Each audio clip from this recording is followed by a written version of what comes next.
Eu não sei se é burrice, ignorância ou mau caratismo. Vocês irão me responder aqui nos comentários.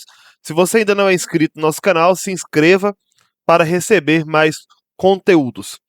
No vídeo de hoje, vamos reagir a uma fala do pastor Nicodemos sobre a diferença entre o protestantismo e o catolicismo. Vocês vão observar que esse sujeito, não sei se é por má fé ou se é por ignorância mesmo, mas nada sabe dar sobre a doutrina da igreja. O incrível é que ainda há pessoas com um intelecto capaz de dar ouvidos a tamanha ignorância. Então vamos ver as besteiras que o dito pastor Nicodemos vai falar. São muitas as diferenças, mas eu vou tentar me concentrar nas principais. A primeira delas é com respeito à suficiência da Bíblia. A Igreja Católica aceita, além da Bíblia, o magistério católico e as declarações do Papa falando ex cátedra como fonte de revelação e fonte de verdade. Para os católicos, a revelação ainda está aberta. Deus continua a se revelar através do Papa e do magistério católico. Como que um sujeito, em pleno século XXI, chega a ponto de dizer tamanha besteira a respeito da doutrina católica? Eu tenho plena certeza que o Nicodemos ele nunca teve a coragem na vida dele de pegar um documento da igreja, o catecismo da igreja, e abrir para fazer uma leitura. Eu acho que esses livros que estão na prateleira atrás dele são livros de enfeite. Porque para dizer uma burrice, uma idiotice dessa, a pessoa tem que ser um analfabeto funcional ou ter preguiça intelectual, ou é má fé mesmo. Não sei dizer o que esse sujeito tem. Acho que é falta de inteligência mesmo ou preguiça. Mas vamos lá a responder aquilo que o Nicodemos diz. Então ele diz que a diferença entre catolicismo e protestantismo é que o catolicismo não crê na insuficiência, na suficiência da Bíblia, seja da Sagrada Escritura. Só que eu acho que o senhor Nicodemos, ele acha que as Sagradas Escrituras, tal como ele tem, caiu do céu. E não. Né? Primeiro, os apóstolos pregaram. Então a tradição oral do magistério da igreja vem primeiro. Porque primeiro os apóstolos pregaram, depois eles escreveram. E quando eles escreveram a determinadas comunidades, a determinadas pessoas, como é o caso do Evangelho de Lucas, os Atos dos Apóstolos, em que Lucas saúda Teófilo, seu amigo, né, recém-convertido, ou seja, Teófilo, que é o recém-convertido. Então, nós vemos que primeiro eles pregaram, depois de muitos anos, que foram surgir os primeiros escritos. E nem tudo que os apóstolos escreveram está na Bíblia. Isso foi definido séculos depois pela igreja. Então, até o final do século III, início do século IV, nós não tínhamos certeza de quais eram os livros inspirados do Novo Testamento. Então, a tradição oral e magisterial da igreja, ela veio primeiro das escrituras. E é ela quem define as escrituras.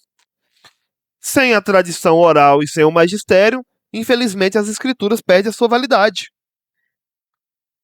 Porque se você está dizendo que aquilo que instituiu as escrituras, aquilo que disse, a partir de hoje isso é canônico, isso não é, isso em relação ao Novo Testamento, porque o Antigo Testamento nós já tínhamos, então, se você nega essa tradição, você também nega as escrituras. Porque a igreja, ao escolher quais livros eram inspirados ou não, ela se baseou no ensinamento oral dos apóstolos transmitidos aos seus sucessores. Então, aquilo que havia, que contradizia qualquer coisa que os apóstolos haviam ensinado, ou que seus sucessores haviam ensinado, de acordo com o que eles haviam recebido dos apóstolos, né, não tinha valor. Então, a igreja falou: isso aqui não é inspirado, isso aqui não é canônico. Por isso existem os evangelhos apócrifos, as cartas apócrifas.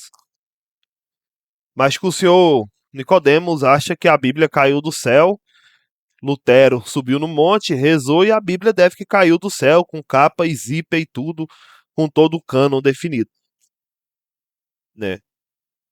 E o senhor Nicodemos acha que em 1500 anos Deus deixou tudo errado para o povo, para a igreja, até que veio Lutero, pegou a Bíblia e saiu rasgando partes dela e falando: esse aqui é canônico, não, esse aqui não é não. Peraí. Né? O próprio Lutero que negou quase metade do Novo Testamento. Se nós fôssemos seguir Lutero à risca, teríamos arrancado, né, metade do Novo Testamento. Está claramente lá no seu prefácio ao Novo Testamento. Quando você pega o Novo Testamento, tradução de Lutero, os prefácios de Lutero, você vai olhar, né, o prefácio dos livros. Lutero chama a carta de Tiago de palha, né, e assim também outros, como a carta de Judas, o Apocalipse. Então, o senhor Nicodemos acha que as coisas caíram do céu do nada. E quando ele fala que os católicos acham, para os católicos a revelação continua.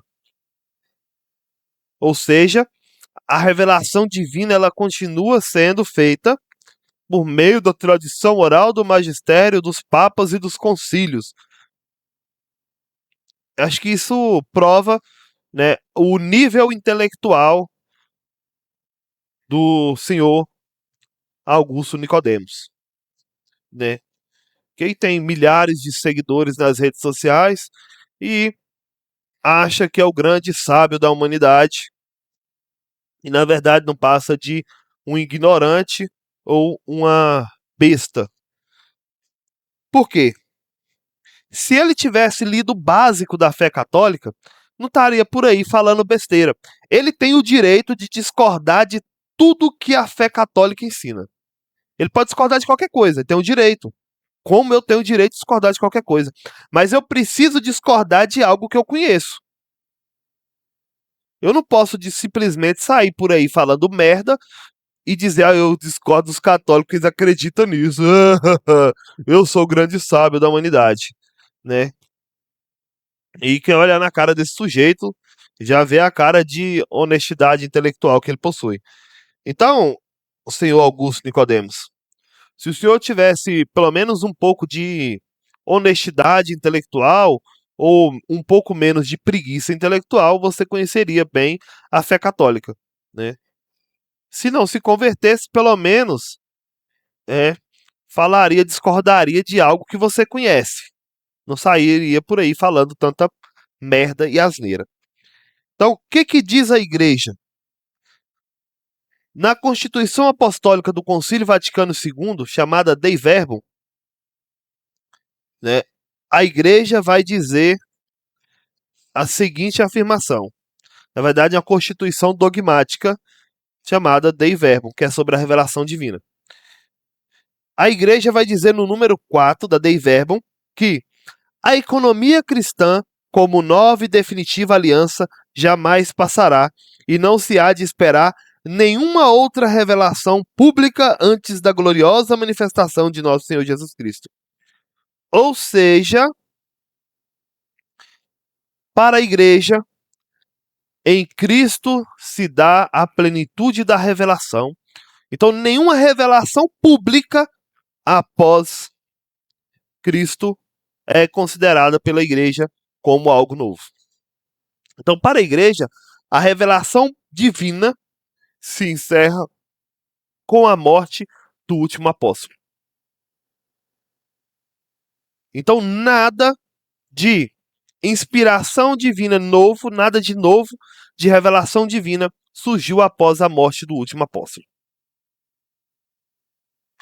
Então, eu não sei de onde o senhor Nicodemos tirou de que os católicos acreditam que a revelação divina continua sendo revelada pelos papas. Quando diz, ele fala em ex cátedra. Acho que se ele tivesse estudado, ele saberia que tem mais de quase 200 anos já que a igreja não afirma nada. Na verdade, quase 100 anos que a igreja não afirma nada ex cátedra. Quando o Papa afirma algo ex cátedra, senhor Nicodemos, eu te dar uma catequese básica sobre catolicismo. Quando o Papa afirma algo ex cátedra, ele está apenas reafirmando a fé de sempre da igreja. Então, quando o Papa fala algo em ex cátedra, ele está dizendo, olha, isso sempre foi crido dentro da igreja e a partir de hoje começaram a se duvidar. Então o Papa vai lá e reafirma a fé de sempre da igreja. Então quando o Papa, por exemplo, proclama um dogma, ele não está proclamando uma doutrina nova. Ele está reafirmando uma doutrina de sempre. Por exemplo, quando o Papa, lá no Concílio de Éfeso, afirma que Nossa Senhora é Mãe de Deus. E isso era o que já era acreditado desde o início da igreja. Só que devido lá ao arianismo e outras doutrinas, nestorianismo, passaram a negar-se à divindade de Jesus e por isso também a questionar o título da maternidade divina, por exemplo, de Nossa Senhora. Então, quando o Papa proclamou, por exemplo, lá no concílio de Nicéia e Constantinopla, em que se definem claramente a doutrina acerca da divindade de Jesus, depois, posteriormente, divindade do Espírito Santo e tudo mais, o dogma da Santíssima Trindade, não é algo que era uma doutrina nova. Era o que sempre se acreditou. Mas devido às heresias que surgiram, a igreja foi lá e falou, ó, gente, a fé de sempre é essa, está afirmado. Não é que o Papa estava dizendo doutrina nova. Só que se o senhor Nicodemos estudasse pelo menos um pouquinho do início da igreja, início do cristianismo, ele saberia claramente, né, o que é isso. Então, essa falácia de dizer que os católicos acreditam que a revelação divina continua e que é revelada pelos papas e concílios, né, isso se sustenta, me desculpe, mas como diria o velho Olavo de Carvalho, né, lá naquele orifício dos glúteos, que se sustenta essa afirmação do senhor Nicodemos. Não tem como ser, não tem como ser bonzinho com quem ama de falar do que não sabe e afirma com toda a certeza do mundo coisa básica. Desculpe, senhor Nicodemo, mas nós não estamos no século XX, né, quando os protestantes começaram a crescer dentro aqui do Brasil, principalmente os pentecostais, em que os católicos lá, que viam um padre a cada 6 meses, um ano, que mal tinham uma catequese, né, e chegava aqui um protestante e falava, vocês adoram imagem, vocês fazem isso e tal, e um monte de gente ia lá e acreditava. Não. Nós estamos no século XXI e todo mundo tem acesso à informação. Então, se todo mundo tem acesso à informação, não adianta o senhor vir cá e querer falar um monte de besteira que tirou não sei da onde e achar que algum católico vai cair, vai acreditar nessa falácia. Vamos ver o que ele continua falando. Até agora só falou merda. Os protestantes têm o lema sola scriptura. A revelação de Deus já está contida na Bíblia. Não há novas. Ah, tá. Então a revelação de Deus tá contida na Bíblia, certinho. O senhor tá certinho, mas só tem que lembrar que essa Bíblia surge da fé da igreja. A Bíblia surge da fé da igreja. A Bíblia não surge.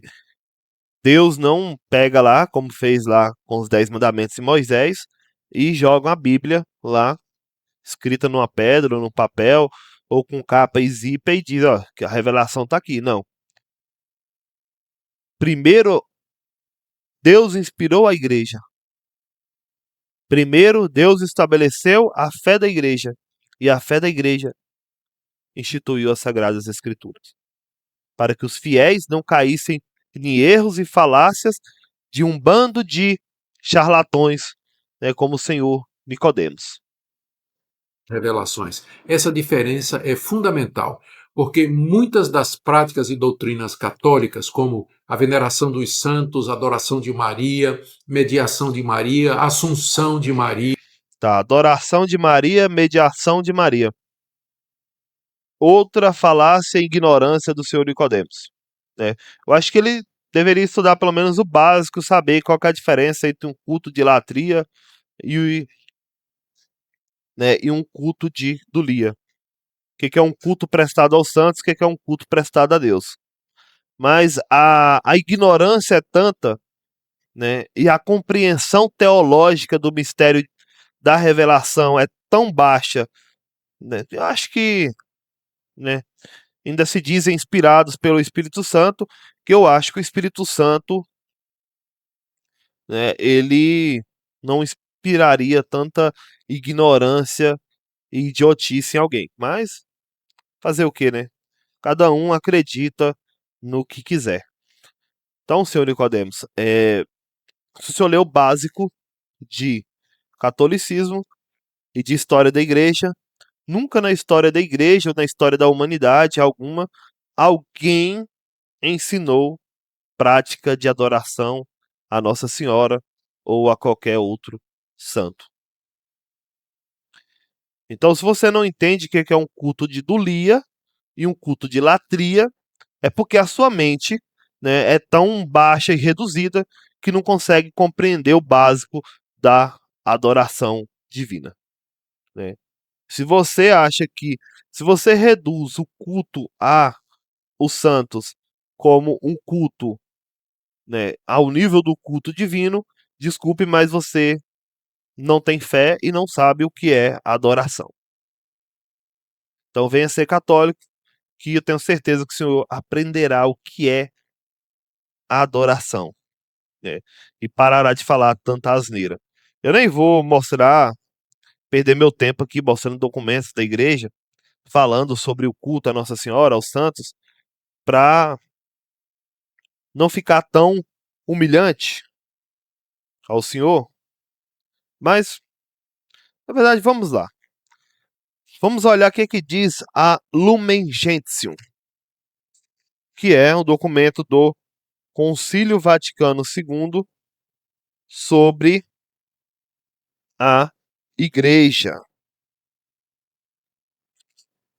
E aqui a Igreja reafirma mais uma vez, né, a doutrina acerca de Nossa Senhora. Então, a Constituição Dogmática Lumen Gentium sobre a Igreja, no número 61, vai dizer: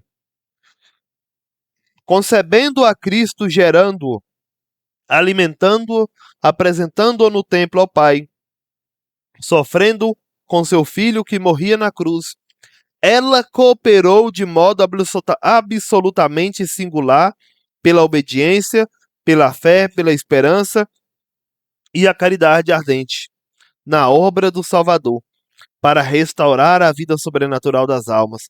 Por isso tudo, ela é nossa mãe na ordem da graça.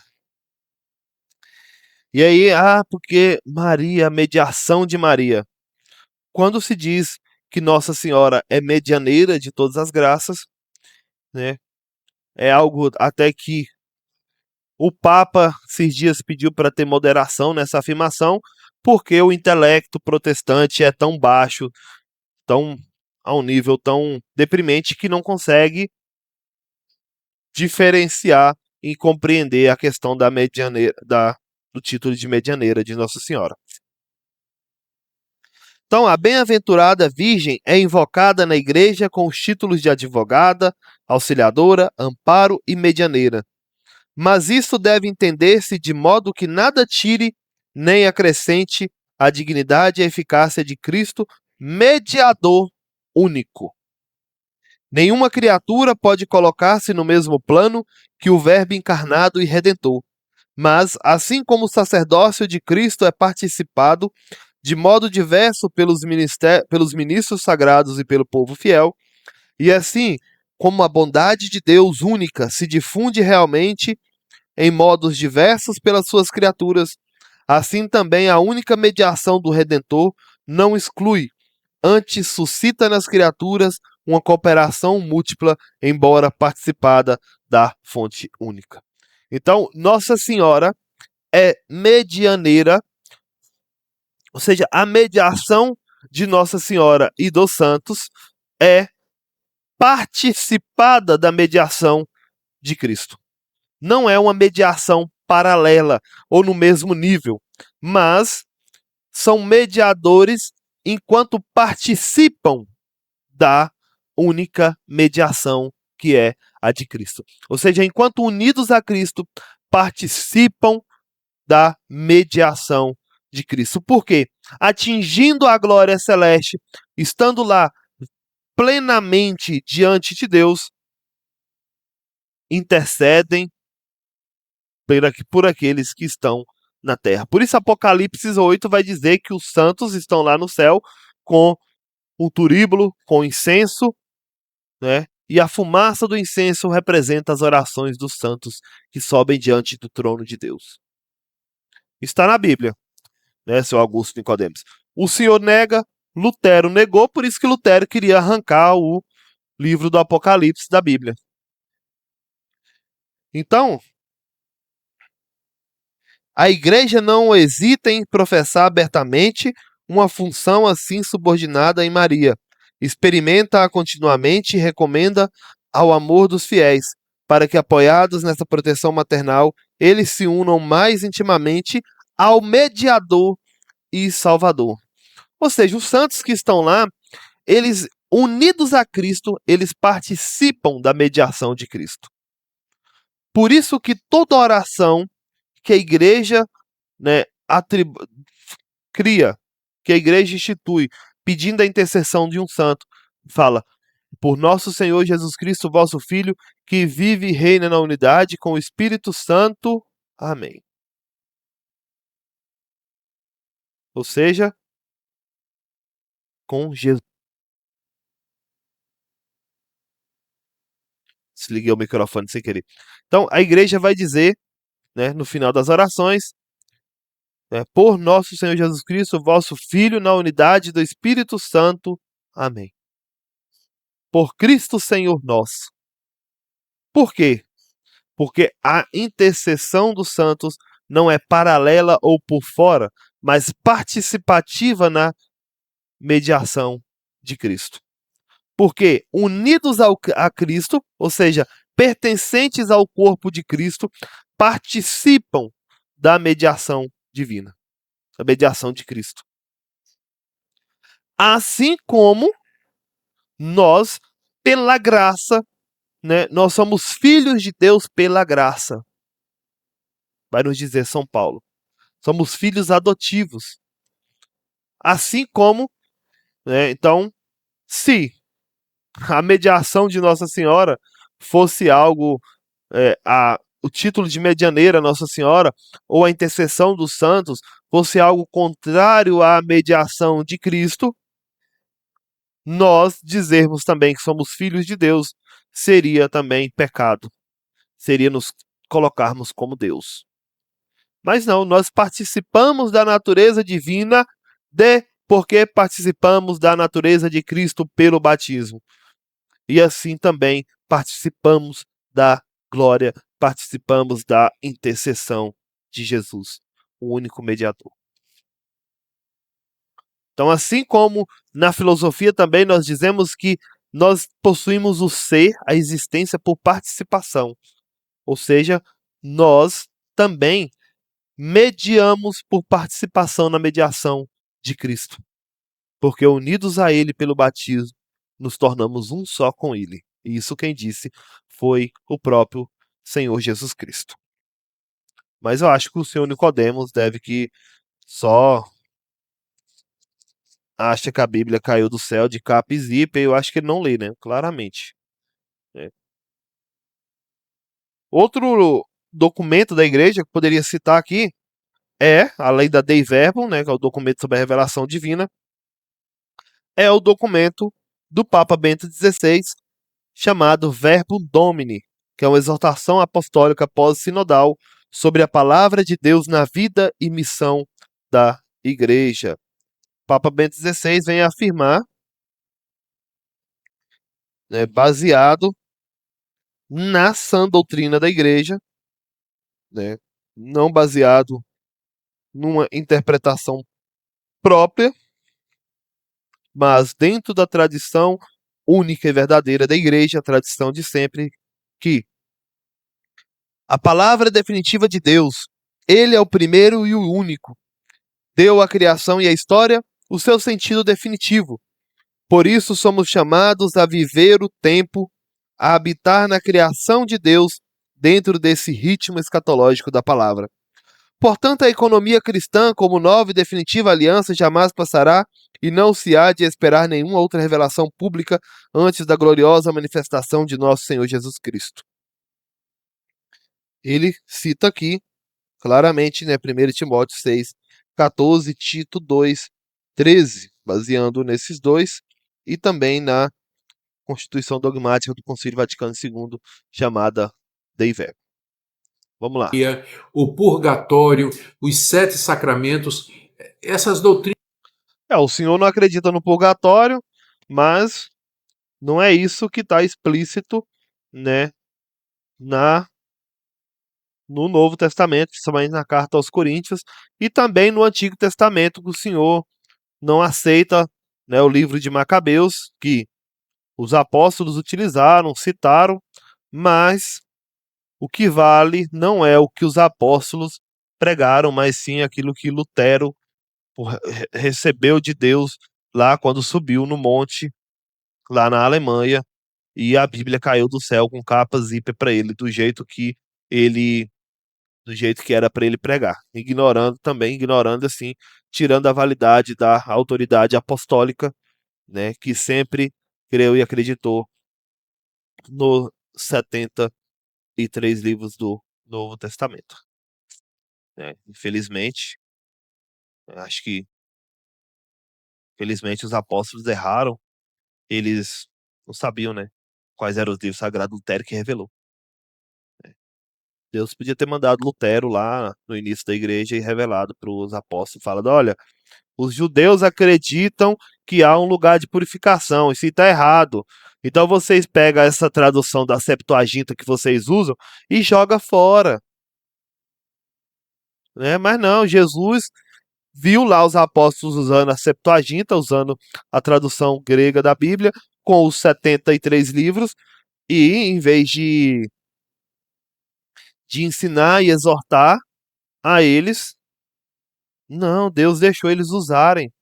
Por quê? Não podia ter deixado, né? Podia ter mandado Lutero lá no início da igreja, né? Isso é uma palhaçada, né? Isso porque os judeus acreditam que há um lugar de purificação. Os judeus sempre rezaram para os mortos e para o senhor Augusto Nicodemos, essa é uma tradição que surgiu na Idade Média, né? Então, porque não existe a palavra purgatório. Não é porque existe a palavra purgatório, claro, foi definida depois para definir esse estado de purificação depois da morte, né? Mas eu creio que o senhor Augusto Nicodemos critica a doutrina do purgatório sem nada entender do purgatório. Deve ser mais um protestante que acha que purgatório, para os católicos, é um lugar onde vão as pessoas lá que estão em pecado, que morrem em pecado mortal e tudo para se purificar para entrar no céu, mesmo tendo vivido uma vida de pecado aqui. Deve que simplesmente para ele é assim, como alguns ignorantes que nada conhecem da fé católica, né? E qualquer católico sabe que o purgatório é para quem merece o céu, para quem morre em estado de graça, mas precisa purificar-se, purificar o seu coração primeiro, de forma plena, para contemplar a face divina. Porque às vezes a pessoa se converteu, se arrependeu de todos os seus pecados, mas o seu coração continua impuro pelo pecado. A concupiscência continua lá. A herança, né, as marcas, as cicatrizes do pecado original, que é apagado no batismo, mas as consequências ficam. Então nós precisamos purificar o nosso coração de forma plena, completa. Eu vou chegar diante de Deus e achar que vou contemplar Deus com o coração impuro? Não, preciso contemplar. Mas o purgatório é para os santos. Acho que o senhor Nicodemos nunca leu sobre isso, né? Eles acham que, para nós católicos, qualquer pessoa que morre em pecado é só passar no purgatório. Como já ouvi de alguns protestantes falando, é católico, né, vai morrer lá em pecado, dá uma fritadinha lá no purgatório e tá salvo. Não, isso aí é totalmente ignorância de quem não conhece nada sobre a fé católica. Eu tenho certeza que o senhor Nicodemos soubesse o quanto é difícil ir para o purgatório, ele não estaria falando tanta besteira. Porque a igreja só considera que foram para os purgatórios aqueles que morreram em estado de santidade. Santos, né? Mas tem que ter paciência para falar com. Não tem base na escritura, mas na tradição oral da Igreja Católica, através do magistério e através do Papa, falando infalivelmente como eles pensam. Então, a principal diferença é com respeito à fonte. Tá, o Papa, como sucessor de Pedro, né? Ele fala infalivelmente porque é uma doutrina inventada pelos católicos. É isso aí, os católicos inventaram isso aí. Só que a inteligência do seu Augusto Nicodemos é tão fraca que eu acho que ele nunca leu Mateus 16, 18 em diante, né? Vou falar para o senhor aqui porque é um evangelho que é o evangelho da missa do meu batismo, de São Pedro e São Paulo, e também um dos evangelhos que a compreensão me trouxe à fé católica, né? Estava indo Jesus lá na região de Cesareia de Filipe, né? Pergunta aos seus discípulos: quem dizem o povo ser o filho do homem? E aí os discípulos respondem: uns dizem que é Elias, Isaías, João Batista, alguns dos profetas lá, né, que ressuscitaram. Aí Jesus olha para eles e fala assim: e vós, quem dizeis que eu sou? Aí um tal de Pedro fala: tu és o Cristo, o Filho do Deus vivo. O que Jesus responde para Pedro? Ah, Pedro, muito bom. Você falou isso aí, beleza. Você ganhou um prêmio, tirou nota 10 na catequese de hoje. Não, Jesus fala para ele, fala assim: bem-aventurado és tu, Simão, filho de Jonas, porque não foi carne nem sangue que te revelaram isso, mas o meu Pai que está no céu. Por isso eu te declaro. Ah, não, peraí. Não, foi a igreja. Jesus não falou isso, não. Foi a igreja que inventou. Né? Jesus, nunca que Jesus ia falar para Pedro assim: eu te declaro, tu és Pedro, e sobre esta pedra edificarei a minha igreja, e as portas do inferno não prevalecerão contra ela. Pronto, Jesus poderia ter dito só isso, mas não. Jesus, para dar mais autoridade ainda para Pedro, claro que esse evangelho é uma invenção da Igreja Católica. Né? Isso é invenção da Igreja Católica, isso não existe. Né? Aí Jesus vai lá e fala assim: dar-te-ei a chave do reino dos céus. Opa, hã? Não, mas esse negócio de que Pedro tem a chave aí, isso aí é invenção dos católicos aí para é, pra atrair os ignorantes, né? Não, Jesus nunca quer dar a chave do céu, do reino dos céus para alguém. Dar-te-ei a chave do reino dos céus. Tudo que ligares na terra, ligarás no céu. Tudo que desligares na terra, desligarás no céu. Ou seja, o que Pedro falou na terra está falado no céu. Só que para o seu Augusto Nicodemos, né? Jesus nunca diria isso é uma falsidade lá do evangelho e tentam deturpar de todas as formas. E para eles, depois que os apóstolos morreram, acabou a tradição apostólica. Né? Então Jesus veio lá, deixou 12, esses 12 morreu, acabou. Pronto, o cristianismo acabou, ficou aqui 1500 anos morto e surge lá com Lutero, do nada. Aí Deus falou: ah, não, cansei de deixar a igreja sem alguém para governar. Vou instituir alguém. Lutero, vem cá, bebezinho do papai. Deve que acham que foi isso, né?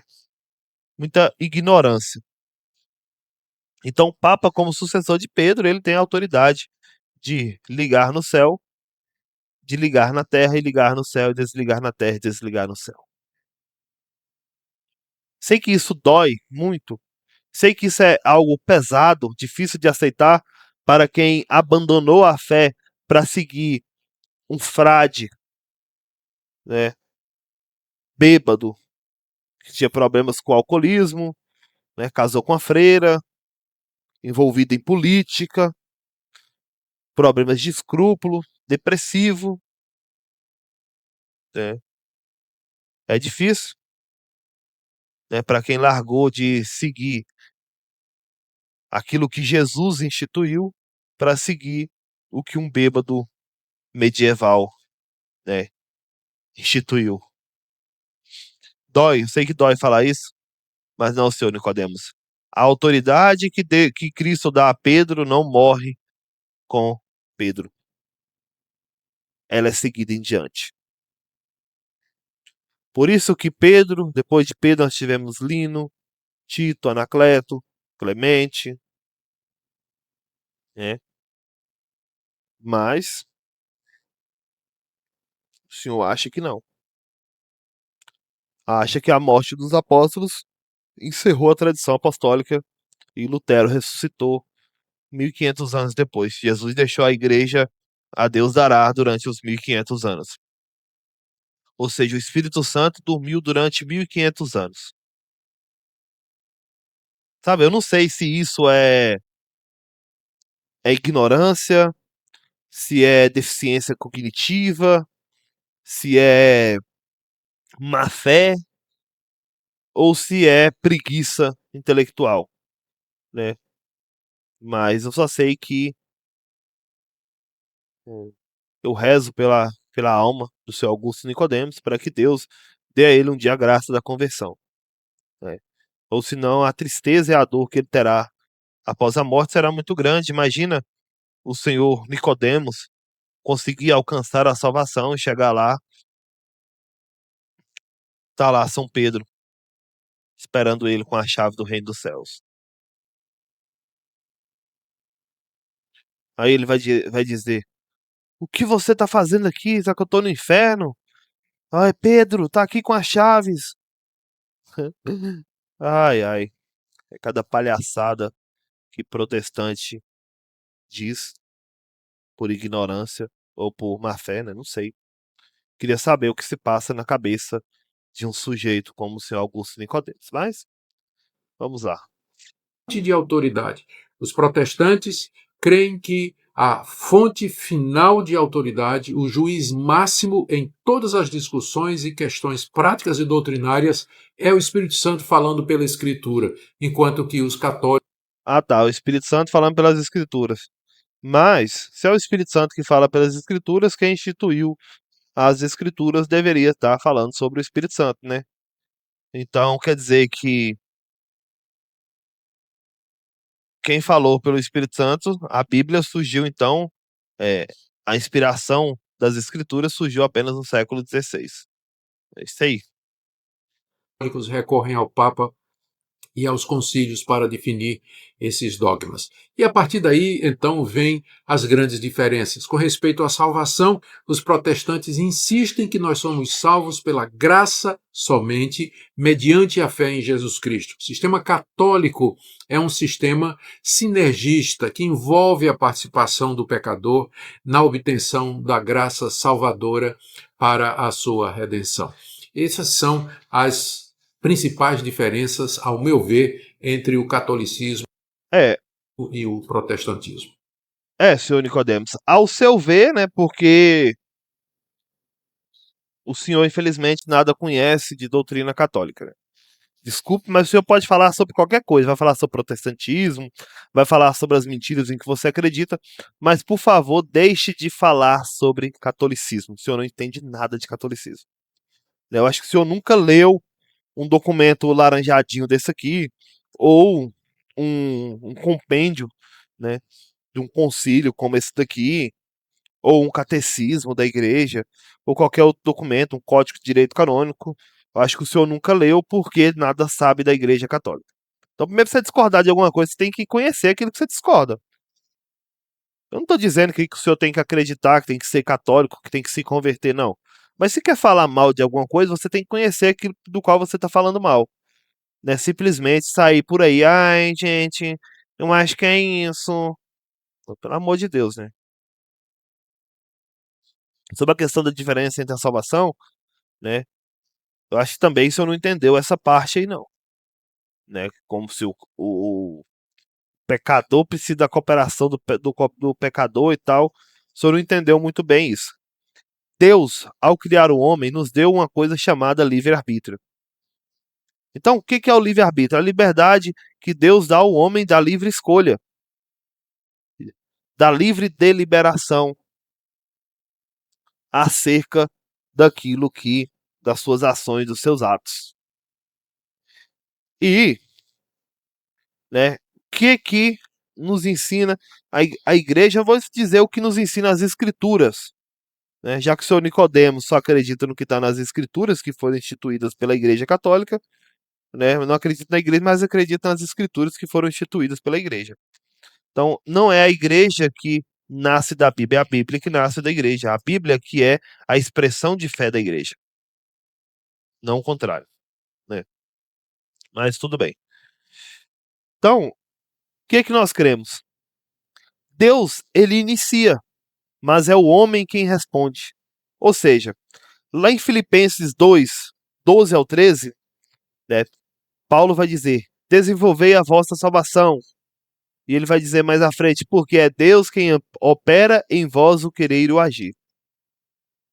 Então, é Deus quem age primeiro.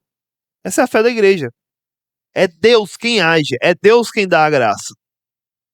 Não há cooperação do pecador para obter a graça, como o Senhor disse. Outra coisa que eu acho que o Senhor tirou daquele orifício lá. Mas tudo bem. Mas Deus age primeiro, mas o homem deve agir também. Por quê? O homem possui livre-arbítrio. O homem não é uma marionetezinha nas mãos de Deus. Deus não fez o homem para ser uma marionete dele. Deus deu liberdade ao homem. Por isso que o pecado surge lá em Adão e Eva, por causa dessa liberdade. Eles escolheram pecar ao invés de não pecar. Eles possuíam a graça. Por isso que Paulo vai dizer lá em Atos, por isso que vai dizer em Atos 7:51, né?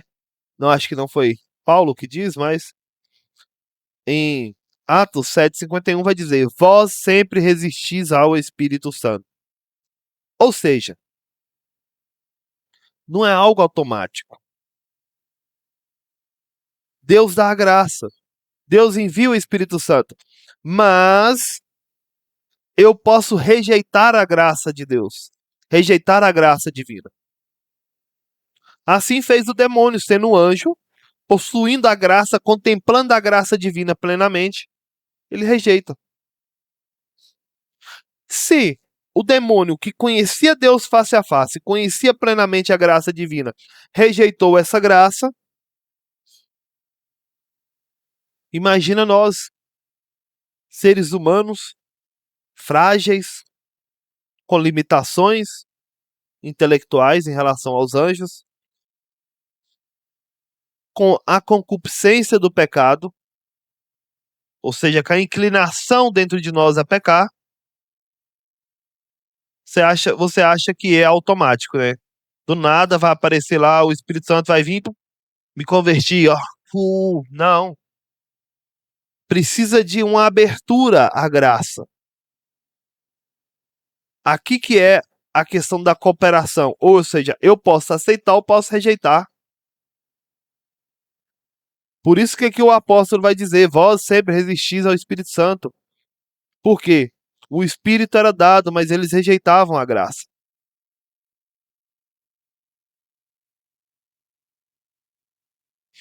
Lá em 2 Coríntios 6:1, Paulo vai dizer: exortamo-vos a que não recebais a graça de Deus em vão. Ou seja, a pessoa, ela pode corresponder ou não. Ela pode receber a graça de Deus em vão e não corresponder a isso.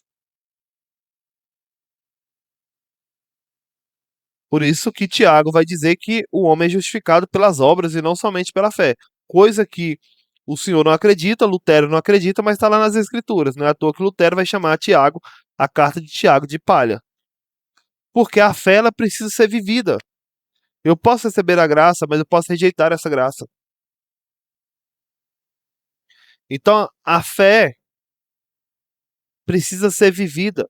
Ou seja, o que significa as obras aqui? As obras aqui significam o quê? Viver a plenitude da graça, viver a graça na minha vida. Não é só receber, eu preciso aceitar e viver. Deixar que a graça haja em mim.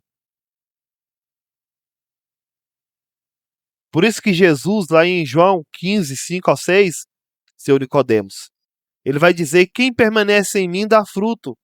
Quem não permanece é lançado fora. Ou seja, é uma decisão contínua, uma cooperação com a graça.